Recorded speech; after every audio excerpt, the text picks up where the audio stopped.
If you're not ready to give up, want to feel more energized, visit mdriveformen.com today. It's a supplement. They also have protein shakes. They're really good. So here's some good news for the Cowboys. They traded defensive end Everson Griffen to the Detroit Lions. This is what the Cowboys need to do. They are rebuilding. They just don't want to admit it. This is a sign that they went and got a conditional 6th-round pick. It's not a great pick, but at this point, Griffen's not a great player, but he can help Detroit situational and a pass rush. It's interesting about this, and I've talked about it a lot this week, is that if you look at the NFL every year, and this is the kind of stuff I sit on and look at the internet all day, and I have for years, there's always one quarter of the league, about 8 teams, that I think are in Super Bowl bubble. They have a chance. They may not be perfect. They need a break or two. And then I always feel the exact same number of teams, 8 teams, are rebuilding. And between that's 16 teams, that's half the league. The other half of the league is just okay, average, or slightly below average. But there's usually 8 teams that should be favored and could win the Super Bowl if they stay healthy and maybe get a break. You know, Baltimore gets a break and Kansas City gets knocked out. They don't match up particularly well. And there's 8 teams that are rebuilding. The key is the teams at the top usually know they're good because you're beating everybody. The teams at the bottom sometimes think they're better than they are, and they don't go into a rebuild. Dallas moving Everson Griffen and the Amari Cooper rumor, and it looks like Dallas now is starting to figure out we're bad. This is a great place for the Cowboys. So I always do a Super Bowl bubble, and these are the 8 teams this morning that I feel are in the Super Bowl bubble.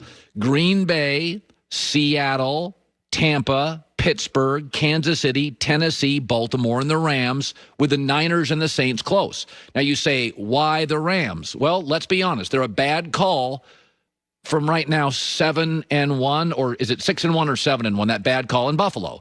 And by the way, the Bears are a very good football team. They pushed them all over the field. And there's something in the water in Los Angeles. All we do is win championships. I think the Niners on any given day are better than the Rams. They proved it 2 weeks ago, but they are falling apart physically, so I put them outside. And the Saints, same. I worry about Michael Thomas, the situation there.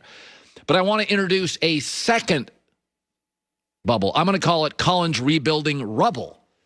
And I believe these are the 8 rebuilding teams in the NFL. Washington, Miami, Jets, Giants, Bengals. Atlanta is, they just fired everybody in the front office, the Jags and the Dallas Cowboys.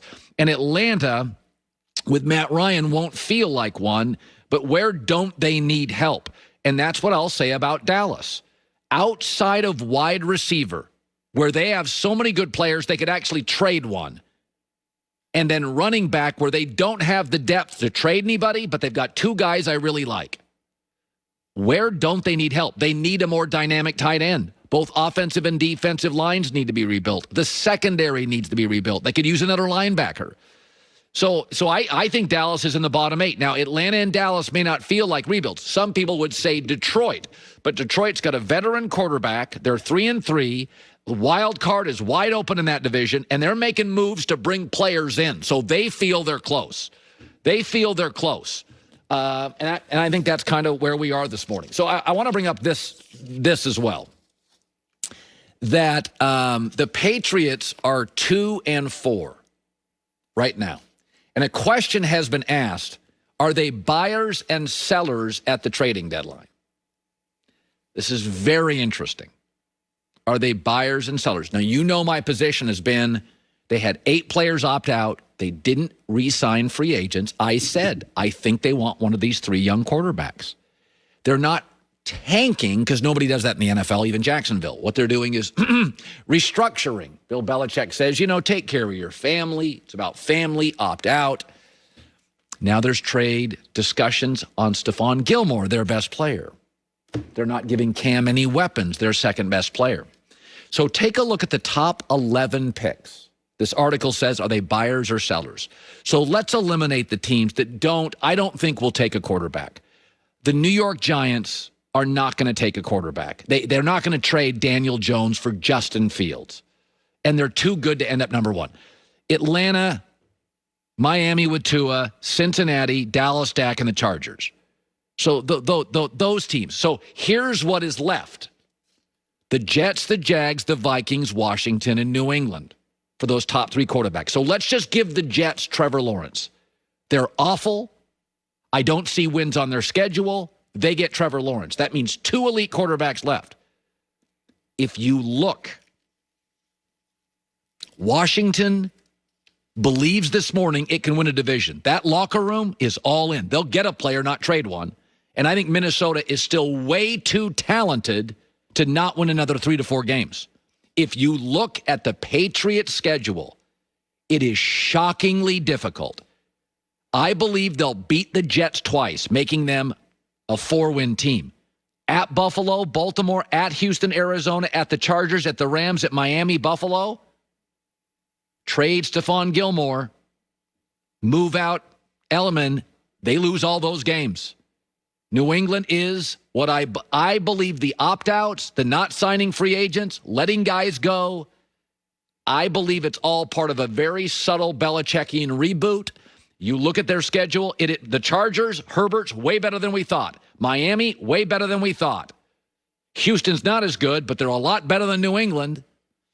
So I look at this, people asking, are they buyers or sellers? I think New England's going to be a seller. I believe they started the season knowing they're a seller. When I see Stephon Gilmore, and I'm not saying it's not the right thing. I think it is. The free agent market's going to be what for quarterbacks? Re-signing Cam? Well, what is it going to be? Jimmy Garoppolo in a trade? I don't know. I think it's very obvious. I think they've been doing it since the season started. I heard all this stuff about Belichick would never, ever tank. Belichick knows he's won 43% of his games without Brady. He's got to go find the next Brady.